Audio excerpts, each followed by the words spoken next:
out to Jefferson, who is a debt buyer.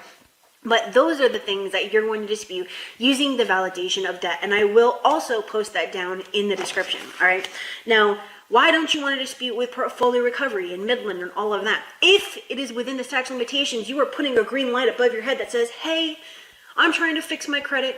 I probably have money now. Come sue me, right? You don't want to do that. You don't want to do that. You don't want them looking at you more than they absolutely have to. They will take you to court and they will garnish you and all that kind of stuff. I don't want that to happen to you. You are getting nothing other than false information that is just spilling out and spewing into your ears. And I'm here to stop that right now. You can literally erase everything that you've ever learned prior to coming to me, because all of that is nothing other than to get in your pocket. You see, that brings me to the next thing. Disputing with or making a complaint with the CFPB. When do you go to the CFPB? You go to the CFPB at the end of this, after you've exhausted all your remedies. It is not on round one. It is not prior to the bureaus. It's not any of those things. If you're doing that, you're not going to get your negative items removed. They're going to literally stamp your file as frivolous, and guess what?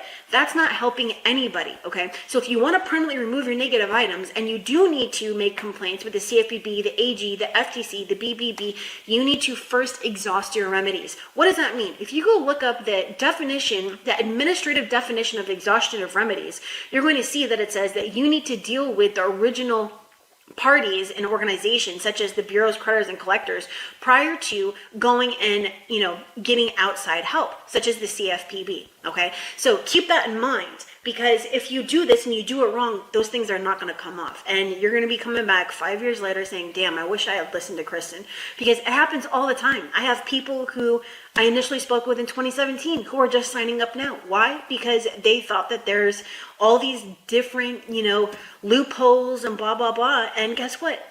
It doesn't work like that. There are no loopholes. There's just keys for us to learn.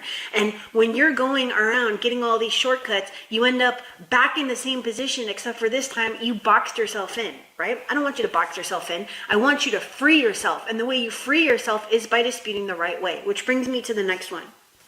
What is the best method?